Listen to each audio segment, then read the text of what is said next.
Hey guys, welcome to Devbhoomi Career Point. तो कैसे हैं आप लोग? I hope you all are doing well. तो देखिए, जी के वन लाइनर जो हमारी सीरीज़ थी, काफ़ी लंबे समय से होल्ड पे थी, इसको मैं कंटिन्यू कर रहा हूँ फिर से। आज पार्ट 75 है। इसमें भी आपको मिलेंगे सामान्य अध्ययन के महत्वपूर्ण वन लाइनर।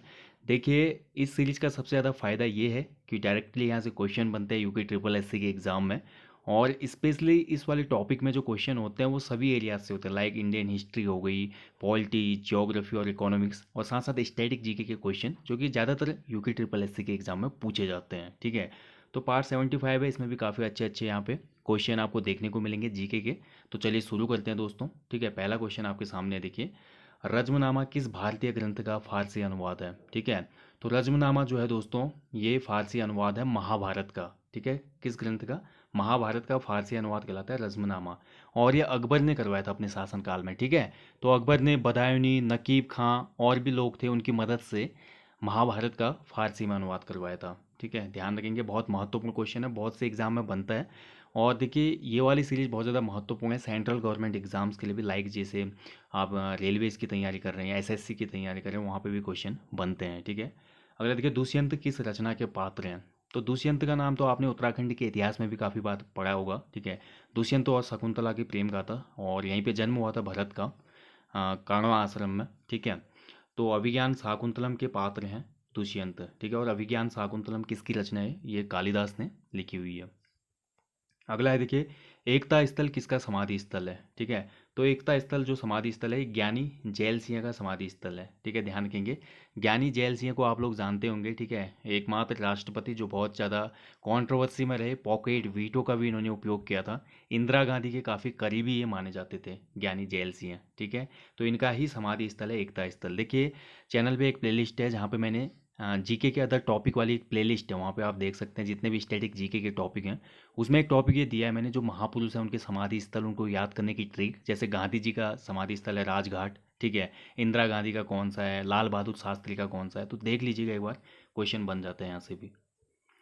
अगला देखिए, रंगीला बादशाह किस शासक को कहा गया है? बहुत अच्छा क्वेश्चन है, बहुत बार पूछा जाता है। ठीक है, तो मुगल बादशाह देखिए, मोहम्मद शाह, इसको रंगीला बादशाह कहा जाता है। ठीक है, देखिए, रंगीला बादशाह इसको इसलिए बोला जाता है दोस्तों, क्योंकि इसका जो शासन का अधिकांश समय गया, ये काफ़ी ज़्यादा शौकीन था उस समय डांस वगैरह और गायन का। ठीक है, तो इन्हीं कामों में ये इतना विलासी बन चुका था कि इसी के टाइम पे 1739 में एक भयंकर आक्रमण हुआ था। आपने पढ़ा होगा इतिहास में। ईरान का जो शासक था, ईरान का एक सेनापति बोल सकते हैं, नादिर शाह। ठीक है, उसने अटैक कर लिया था दिल्ली पर 1739 में, और भारी यहाँ पे लूटपाट मचाई, काफ़ी कत्लेआम भी किया था। और यहाँ से जो कोहिनूर हीरा था और तख्ते ताउस था, उसको भी लूट कर ले गया था ये। ठीक है, तो ये अपने ही यहाँ पे धुन में मस्त था, इसको इन्हीं चीज़ों में ज़्यादा मज़ा आता था, इसलिए इसको संभवतः रंगीला नाम दिया गया। ठीक है, मोहम्मद शाह महत्वपूर्ण है।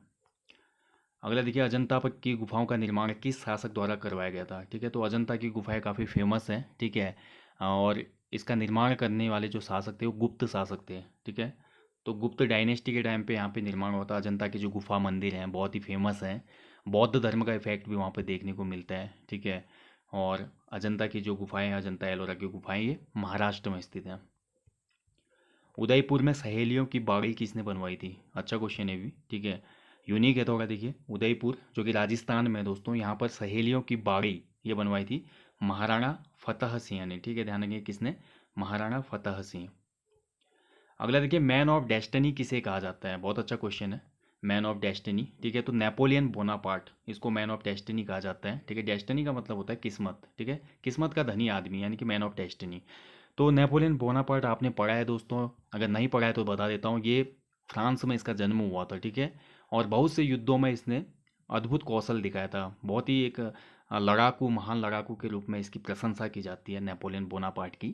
ठीक है, लेकिन वाटरलू के युद्ध में इसकी हार हो जाती है और इसको हेलेना द्वीप पर निर्वासित कर दिया जाता है। वहीं पर 1821 में इसकी मृत्यु हो गई। ठीक है, मात्र 52 साल की उम्र में। ठीक है, लेकिन एक प्रतापी शासक के रूप में पूरे विश्व में आज भी इसका नाम लिया जाता है, नेपोलियन बोनापार्ट। कवि गुरु के नाम से कौन प्रसिद्ध है? तो कवि गुरु के नाम से प्रसिद्ध है रविंद्रनाथ ठाकुर। ठीक है, या रविंद्रनाथ टैगोर। तोता ए हिंद के नाम से किसे जाना जाता है? ठीक है, तो तोता ए हिंद कहा जाता है अमीर खुसरो को। ठीक है, अमीर खुसरो देखिए बहुत ही लाजवाब पर्सन था अपने टाइम का। ठीक है, बहुत सारी रचनाएं की इसने। इसके साथ साथ देखिए अमीर खुसरो एक वाद्य यंत्र भी बजाता था। बहुत बार क्वेश्चन बनता है एग्जामों में, ठीक है। चलिए ये आप कमेंट कीजिएगा, नहीं पता होगा तो फिर मैं नेक्स्ट टाइम आपको बता दूंगा। अमीर खुसरो ने, ये क्वेश्चन बन जाता है कि अमीर खुसरो ने किस वाद्य यंत्र का निर्माण किया था, ठीक है। और अमीर खुसरो से जुड़ी और भी महत्वपूर्ण जानकारी हैं जो अगले पार्ट में डिस्कस करेंगे। इससे संबंधित क्वेश्चनों को मैं लाते रहूँगा नेक्स्ट पार्ट में भी, ठीक है। बहुत महत्वपूर्ण है अमीर खुसरो का नाम। अगला देखिए, पाटलिपुत्र को राजधानी बनाकर इस नगर के गौरव का जीर्णोद्धार करने वाला गुप्त वंश का वास्तविक संस्थापक कौन था, ठीक है। तो गुप्त वंश का संस्थापक तो श्रीगुप्त माना जाता है वैसे, ठीक है। लेकिन देखिए वास्तविक शासक की हम बात करें जिसने कुछ काम किया, वो नाम आता है फिर चंद्रगुप्त प्रथम का, जिसका शासनकाल रहा 320 से 335 ईस्वी तक, ठीक है। तो इसी को हम वास्तविक संस्थापक मानते हैं गुप्त वंश का। महावीर के 5 मुख्य उपदेश क्या क्या थे, ठीक है। तो महावीर स्वामी, देखिए मैं जीके के जो अदर टॉपिक वाली प्लेलिस्ट बोल रहा हूँ वहाँ पे मैंने जैन धर्म, बौद्ध धर्म भी अच्छे से आपको समझाया है। पूरा डिस्क्रिप्टिव सेशन है, अगर आप देखना चाहें तो देख लीजिएगा। तो वहाँ पे मैंने आपको बताया महावीर स्वामी के बारे में। तो महावीर स्वामी ने 5 उपदेश दिए थे दोस्तों: सत्य, अहिंसा, आस्तेय, अपरिग्रह और ब्रह्मचर्य, ठीक है। इसमें 5वां जो था इन्होंने जोड़ा था, ब्रह्मचर्य। पहले जैन धर्म में केवल 4 ही यहाँ पे तत्व थे, उपदेश थे: सत्य, अहिंसा, आस्तेय और अपरिग्रह। अब सत्य मतलब हमेशा सत्य, मतलब सत्य बोलना चाहिए। अहिंसा मतलब आपको हिंसा का मार्ग नहीं अपनाना है, ठीक है। अस्तेय का मतलब होता है दोस्तों किसी की भी चोरी ना करना, किसी को नुकसान ना पहुंचाना, मन से किसी की चोरी ना करना, ठीक है। मन से बुरा ना सोचना किसी का। अपरिग्रह का मतलब यहाँ पे है कि ज़रूरत से ज़्यादा धन का एकत्र ना करना, यानी कि जितनी आपको आवश्यकता है उतना ही धन रखें, उससे ज़्यादा धन नहीं होना चाहिए। और ब्रह्मचर्य का मतलब आपको पता ही है दोस्तों, ठीक है। तो ये 5 उपदेश थे महावीर स्वामी के, ठीक है। क्वेश्चन बहुत बार बनता है कि जैन धर्म के 4 जो थे, 5वां जो उसमें जोड़ा ब्रह्मचर्य किसने जोड़ा था, तो ये महावीर स्वामी ने जोड़ा था, ठीक है। इनका जन्म हुआ था 540 ईस्वी पूर्व में, ठीक है। और 468 ईस्वी पूर्व में इनकी मृत्यु होती है, ठीक है। ये ईस्वी पूर्व की हम बात करें, यानी कि बीसी की, बिफोर क्रिस्ट, ठीक है। तो ये याद रखें, ईस्वी और ईस्वी पूर्व में काफ़ी बार लोगों को कन्फ्यूजन रहता है। मौर्य साम्राज्य के संस्थापक जिसे भारत का मुक्तिदाता भी कहा जाता है, कौन था, ठीक है। तो मौर्य साम्राज्य का संस्थापक, बहुत सिंपल क्वेश्चन है, तो चंद्रगुप्त मौर्य ने इसकी स्थापना की थी, ठीक है, मौर्य साम्राज्य की। और इसकी सहायता किसने की थी? चंद्रगुप्त मौर्य की सहायता करने वाला एक महान व्यक्ति था, ठीक है, महान राजनीतिज्ञ, कूटनीतिज्ञ जिसको हम जानते हैं कौटिल्य नाम से, कौटिल्य, चाणक्य, या इसका अन्य नाम है विष्णुगुप्त, ठीक है। ये याद रखना आपने, तीनों एक ही नाम है एक ही व्यक्ति के। तो इसी की बदौलत चंद्रगुप्त मौर्य सत्ता में पहुंचा था। अगला देखिए, पर्यावरण सुरक्षा अधिनियम ईपीए कब से क्रियान्वित हुआ, ठीक है। अब ज्योग्राफी के क्वेश्चन आ गए देखिए। तो पर्यावरण सुरक्षा अधिनियम, ठीक है, तो बहुत महत्वपूर्ण क्वेश्चन है ये। यानी कि इन्वायरमेंट प्रोटेक्शन एक्ट, और ये क्रियान्वित हुआ था 1986 में। बहुत बार बनता है क्वेश्चन। संविधान के अनुच्छेद 253 के अंतर्गत इसको रखा गया है। राष्ट्रीय पर्यावरणीय अधिकरण अधिनियम कब से अस्तित्व में आया था, ठीक है। तो राष्ट्रीय पर्यावरणीय अधिकरण अधिनियम, ये भी महत्वपूर्ण है दोस्तों, ठीक है। तो ये आया था दोस्तों प्रभाव में 1995 में, ठीक है, 1995। तो ये इन दोनों में आप थोड़ा विशेष ध्यान रखें। देखिए, पर्यावरण सुरक्षा अधिनियम 1986, जबकि राष्ट्रीय पर्यावरण अधिकरण अधिनियम 1995। भारत सरकार का पर्यावरण विभाग डीओई कब स्थापित किया गया था, ठीक है। तो डीओई की स्थापना बताना है आपने, जिसे वर्ष 1985 में पर्यावरण एवं वानिकी मंत्र में सम्मिलित किया गया, ठीक है। तो जो पर्यावरण विभाग था, ठीक है, डीओई, ठीक है, तो इसको स्थापित किया गया था, मतलब डिपार्टमेंट, क्या हो जाएगा, डीओई का मतलब यहाँ पे डिपार्टमेंट ऑफ इन्वायरमेंट, ठीक है, ध्यान रखेंगे, डिपार्टमेंट ऑफ इन्वायरमेंट। 1980 में स्थापित हुआ, लेकिन उसके बाद 5 साल बाद इसको पर्यावरण एवं वानिकी मंत्रालय में ही मर्ज कर दिया गया, ठीक है। महत्वपूर्ण है ये भी। अगला क्वेश्चन है देखिए, भारत में मूंगफली का सर्वाधिक उत्पादन किस राज्य में होता है? तो अभी अभी के आंकड़ों के हिसाब से देखें, ठीक है, तो गुजरात राज्य टॉप में है मूंगफली उत्पादन में, ठीक है। मूंगफली यानी कि ग्राउंड नट इसको बोला जाता है, पीनट भी बोलते हैं, ठीक है। अगला देखिए, साइलेंट वैली प्रोजेक्ट किस राज्य में है? तो साइलेंट वैली एक उद्यान है, राष्ट्रीय उद्यान है, जिसको यूनेस्को की धरोहर सूची में भी शामिल किया गया है। क्यों शामिल किया गया है? क्योंकि ये एक हॉट स्पॉट है। हॉट स्पॉट मतलब जैव विविधता वाला क्षेत्र, यानी भी यहाँ पे जो पौधे हैं, पशु हैं, कीट हैं, इनकी बहुत ज़्यादा प्रजातियाँ पाई जाती हैं, ठीक है। हॉट स्पॉट होता क्या है? एक जैव विविध क्षेत्र, जहाँ पर पौधों की और अन्य जो हमारे जीव हैं उनकी बहुसंख्यक प्रजातियाँ पाई जाती हैं, ठीक है। तो केरल में स्थित है साइलेंट वैली प्रोजेक्ट, ठीक है। और साइलेंट वैली भी शांत घाटी, हिंदी में कभी पूछ लेता है तो आपको आना चाहिए, शांत घाटी जो है वो केरल में स्थित है। कुफरी चमत्कार किस फसल की प्रजाति है? ठीक है, तो कुफरी चमत्कार ये आलू की एक किस्म है। विश्व के किस सागर की लवणता सर्वाधिक है? तो सर्वाधिक जो लवणता वाला सागर है ये मृत सागर है, डेड सी जिसको बोलते हैं हम। ठीक है, डेड सी। ठीक है, लवणता मतलब जो खारापन है इसका सर्वाधिक है। चलिए अगले क्वेश्चन की तरफ बढ़ते हैं। जाफना प्रायद्वीप और श्रीलंका की मुख्य भूमि को कौन सा दर्रा जोड़ता है? ठीक है, तो जाफना और श्रीलंका की जो मुख्य भूमि है इनको जोड़ने वाला दर्रा है एलिफेंटा, बहुत महत्वपूर्ण है, एलिफेंटा दर्रा। ठीक है।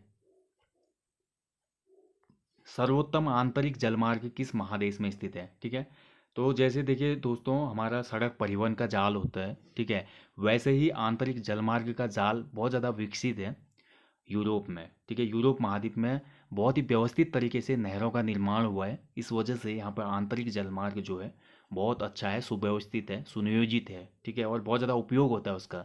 ठीक है, रोड ट्रांसपोर्ट और रेल ट्रांसपोर्ट के समांतर ही यहाँ पे जो हमारा वाटर ट्रांसपोर्ट बोल सकते हैं हम, जलमार्ग होते हैं, इनका उपयोग किया जाता है, वाटरवेज। अगला देखिए, टम्बोरा ज्वालामुखी पर्वत किस एशियाई देश में स्थित है? तो टम्बोरा ज्वालामुखी है इंडोनेशिया में, बहुत महत्वपूर्ण है। टम्बोरा कहाँ पे है? इंडोनेशिया में। सैलम बांध कृष्णा नदी किस राज्य में स्थित है? तो 2 पॉइंट मिल गए यहाँ पे आपको। एक तो सैलम बांध कौन सी नदी पर स्थित है? कृष्णा नदी पर है, और किस राज्य में स्थित है? आंध्र प्रदेश में है। ठीक है, चलिए बढ़ते हैं अगले क्वेश्चन की तरफ। सतीश धवन अंतरिक्ष केंद्र कहाँ स्थित है? ठीक है, तो सतीश धवन अंतरिक्ष केंद्र ये श्रीहरिकोटा है, आंध्र प्रदेश में स्थित है। कई बार आपने सुना होगा दोस्तों, जो भी हमारे जितने भी प्रक्षेपण होते हैं, ठीक है, कोई हम लॉन्च करते हैं, कोई भी हमारा उपग्रह लॉन्च करना हो, ठीक है, तो रॉकेट जो हमेशा ले जाता है उपग्रह को, वो ज़्यादा यहाँ पे से छोड़े जाते हैं श्रीहरिकोटा से। ठीक है, बहुत महत्वपूर्ण है। कभी कभी व्हीलर द्वीप आ जाता है, व्हीलर द्वीप कहाँ पे स्थित है? ठीक है, तो व्हीलर द्वीप जिसका नाम है अप जो हमारे भूतपूर्व राष्ट्रपति थे, ठीक है, एपीजे अब्दुल कलाम, उनके नाम पे अब इसका नाम हो गया है व्हीलर द्वीप का नाम, और ये ओडिशा में है। तो ऐसे महत्वपूर्ण पॉइंट आपको हमेशा याद रखने चाहिए, एग्जाम में बनते हैं। खजुराहो का मंदिर किस शैली का उदाहरण है? तो खजुराहो का मंदिर ये नागर शैली का उदाहरण है। ठीक है, और खजुराहो के जो फेमस टेम्पल है कहाँ पे स्थित है? एमपी में, यानी कि मध्य प्रदेश में। ये भी महत्वपूर्ण है। ठीक है, और कभी कभी क्वेश्चन ये भी बनते हैं कि खजुराहो के जो मंदिर थे किन शासकों ने निर्मित किए थे? ठीक है, तो खजुराहो टेम्पल्स को निर्मित करने वाले शासक थे चंदेल शासक। ठीक है, ये भी महत्वपूर्ण है, इसको भी याद रखिए। 3 पॉइंट बहुत महत्वपूर्ण है, यहाँ से हमेशा क्वेश्चन बनते हैं। एक तो खजुराहो मंदिर शैली कौन सी है? नागर शैली, कहाँ पे स्थित है? मध्य प्रदेश में। किसने इनका निर्माण करवाया था? तो चंदेल शासकों ने इसका निर्माण करवाया था। मानव निर्मित प्रथम उपग्रह कौन सा है जिसे कक्षा में प्रेषित किया गया? ठीक है, तो मानव निर्मित पहला उपग्रह था, सैटेलाइट था जिसको भेजा गया था, वो था स्पुतनिक 2। ठीक है, जो कि किसने लॉन्च किया था? यूएसएसआर ने। ठीक है, ध्यान रखेंगे, यूएसएसआर यानी कि पूर्व सोवियत संघ, वर्तमान जो रशिया है पहले सोवियत संघ था, उसके बाद क्या हुआ 90 के दशक में इसका विघटन हो जाता है दोस्तों। ठीक है, तो बहुत से देशों में बढ़ गया है, तो ये इनका पहला मानव निर्मित उपग्रह था। नियाग्रा जलप्रपात किन दो देशों के बीच में स्थित है? तो नियाग्रा जो फॉल है, वाटरफॉल है, ये यूएसए और कनाडा की सीमा पर स्थित है। ठीक है, बहुत महत्वपूर्ण है ये भी। अगला देखिए, लिंगायत दर्शन के प्रवर्तक कौन थे? तो लिंगायत दर्शन के प्रवर्तक थे वासवराज। राष्ट्रीय संस्कृत विद्यापीठ कहाँ स्थित है? तो राष्ट्रीय संस्कृत विद्यापीठ लोकेशन है इसकी तिरुपति में, ये भी महत्वपूर्ण है, तिरुपति। कारागट्टम और कोलाट्टम लोक नृत्य किस राज्य में प्रचलित हैं? ठीक है, तो कारागट्टम और कोलाट्टम, देखिए जितने भी हमारे क्लासिकल डांस हैं उनको तो आपने याद रखना, जैसे कथकली कहाँ का है, कुचिपुड़ी कहाँ का है। ठीक है, और इसके साथ साथ जितने भी अन्य, मोहिनी अट्टम हो गया, ठीक है, कृष्ण अट्टम हो गया, ये सभी याद रखने हैं आपने। इसके साथ साथ देखिए, कारागट्टम और कोलाट्टम ये हैं तमिलनाडु के ही नृत्य। ठीक है, लोक नृत्य हैं, लेकिन ये शास्त्रीय नहीं, लोक नृत्य यानी कि फोक डांस हैं, जैसे उत्तराखंड के फोक डांस है ना, वैसे ये भी फोक डांस है। जैसे गरबा है, देखिए गरबा जो है गुजरात का डांस है, लेकिन ये क्लासिकल नहीं है, ये एक फोक डांस है। ठीक है, घूमर है राजस्थान का फोक डांस। अगला देखिए, भारत की प्रथम महिला अधिवक्ता कौन थी? ठीक है, तो अधिवक्ता जो होते हैं, आपको सुना होगा आपने अमूमन कोर्ट में, ठीक है, जो हमारे न्यायालय होते हैं वहाँ पे बनते हैं अधिवक्ता। तो भारत में जो पहली महिला अधिवक्ता बनी थी वो थी कार्नेलिया सोराबजी। ठीक है, कलकत्ता में बनी थी 1924 में। नेक्स्ट देखिए, निखिल बैनर्जी का संबंध किस वाद्य यंत्र से है? तो निखिल बैनर्जी रिलेट करते हैं दोस्तों सितार वादन से। ठीक है, सितार वादक हैं, तो आपको याद रखना है निखिल बैनर्जी सितार वादन। The voice of the heart किसकी आत्मकथा है? अच्छा क्वेश्चन है भी। तो the voice of the heart यानी कि आपकी आत्मा की आवाज़ बोल सकते हैं, या हृदय की आवाज़। ठीक है, ये आत्मकथा है मृणालिनी साराभाई की। ठीक है, मृणालिनी साराभाई। अब इनको ये कौन है, तो ये तो भारत की जो हमारे शास्त्रीय नृत्य हैं, शास्त्रीय नृत्य में बहुत ही फेमस नाम है। ठीक है, शास्त्रीय जो क्लासिकल डांस होता है ना, तो क्लासिकल डांस में इनको महारत हासिल थी मृणालिनी साराभाई को। ठीक है, और इन्हीं की आत्मकथा है ये। सन सिटी किसे कहा जाता है, बहुत अच्छा क्वेश्चन है। देखिए सन सिटी, सन सिटी कहा जाता है दोस्तों जोधपुर को, जो कि राजस्थान में है। ठीक है, और यहीं से रिलेटेड एक क्वेश्चन और बनता है, पिंक सिटी किसे कहा जाता है, गुलाबी शहर। तो पिंक सिटी कहा जाता है जयपुर को, जो कि कैपिटल है राजस्थान की। ठीक है, और सन सिटी जोधपुर। अंतर्राष्ट्रीय न्यायालय के अध्यक्ष बनने वाले पहले भारतीय कौन थे। ठीक है, तो इंटरनेशनल कोर्ट ऑफ जस्टिस। ठीक है, लोकेशन कहाँ पे है इसकी, इसकी लोकेशन है द हेग। ठीक है, द हेग एक सिटी है, कहाँ पे, नीदरलैंड में। ठीक है, नीदरलैंड में। तो यहाँ पर पहले जो हमारे अध्यक्ष बने थे वो थे डॉक्टर नागेंद्र सिंह। बहुत महत्वपूर्ण क्वेश्चन है। ठीक है, अंतर्राष्ट्रीय न्यायालय। अगला देखिए, इंटरनेशनल मदर लैंग्वेज डे कब मनाया जाता है। अच्छा क्वेश्चन है, भी स्टैटिक जीके के क्वेश्चन है जितने दे रहा हूँ मैं, यहाँ से डायरेक्टली क्वेश्चन बनते हैं बहुत से एग्जाम में। ठीक है, लास्ट क्वेश्चन है आज के इस सीरीज का। इंटरनेशनल मदर लैंग्वेज दिवस यानी कि अंतर्राष्ट्रीय मातृभाषा दिवस कब मनाया जाता है। ठीक है, तो अंतर्राष्ट्रीय मातृभाषा दिवस ये 21 फरवरी को मनाया जाता है प्रत्येक वर्ष को। ठीक है, और देखिए इसकी शुरुआत कब से हुई थी, 1999 से। किसने की थी, यूनेस्को ने की थी इसकी शुरुआत। ठीक है, और क्यों मनाया जाता है, तो हमारी जो क्षेत्रीय भाषाएं हैं दोस्तों, या हमारी सांस्कृतिक जो विरासत के रूप में भाषा मिली है हमें, उनके रख रखाव के लिए, उनके संरक्षण के लिए इसको हम मनाते हैं। और इसकी शुरुआत हुई थी बेसिकली बांग्लादेश से। ठीक है, तो बांग्लादेश में देखिए बांग्ला बोलने वाले जो लोग थे, उनके उन्होंने एक प्रत्यक्ष वहाँ पे वो किया था, संगठन बनाया था, और साथ ही आंदोलन चलाया था इसके प्रति कि अपनी मातृभाषा का संरक्षण होना चाहिए। तो इसी को देखते हुए यूनेस्को ने इस 1999 से इस दिवस को मनाने की कवायद शुरू की। ठीक है, तो आपको याद रखना है इंटरनेशनल मदर लैंग्वेज डे 21 फरवरी। ओके, तो गाइज ये था आज यूके, माफ़ कीजिएगा, ये था आज जी के वन लाइनर सीरीज, या टॉप 5000 जी के वन लाइनर जो सीरीज हमारी चल रही थी उसका पार्ट 75। आई होप देखिए काफ़ी महत्वपूर्ण क्वेश्चन है। ठीक है, टॉपिक अच्छा लगा तो आप लाइक करना शेयर करना ना भूलें। जल्दी मिलूंगा नेक्स्ट टॉपिक में, तब तक अपना ध्यान रखें, अच्छे से स्टडी करें दोस्तों। ठीक है, और एक फिक्स रूटीन में रोज अपना समय उपयोग करें। अभी देखिए लॉकडाउन की वजह से सभी कोचिंग इंस्टीट्यूट बंद हैं, तो ऑनलाइन एजुकेशन जितनी भी आपको मिल रही है, जितने भी सोर्सेज मिल रहे हैं, उनका समुचित लाभ उठाएं। ठीक है, देखिए काफ़ी लोग ऑनलाइन स्टडी को तवज्जो नहीं देते, लेकिन आप ध्यान रखिए दोस्तों, अगर आप किसी ऑफलाइन इंस्टीट्यूट में जाते हैं तो वो लोग भी आपको उन्हीं बुक्स से पढ़ाते हैं जहाँ से ऑनलाइन जो हम एजुकेटर हैं कंटेंट क्रिएट करते हैं। ठीक है, कोई डिफरेंस नहीं है, डिफरेंस बस कम्युनिकेशन का है। वहाँ पे आप फ्रंट में आप फिजिकली करते हैं, तो यहाँ पे आप वर्चुअली करते हैं, बस इतना ही अंतर है। तो बिल्कुल ना सोचें इंटरनेट से पढ़ के भी सक्सेस होया जा सकता है। ठीक है, थैंक यू फॉर वॉचिंग, ध्यान रखिए अपना। जय हिंद, जय उत्तराखंड।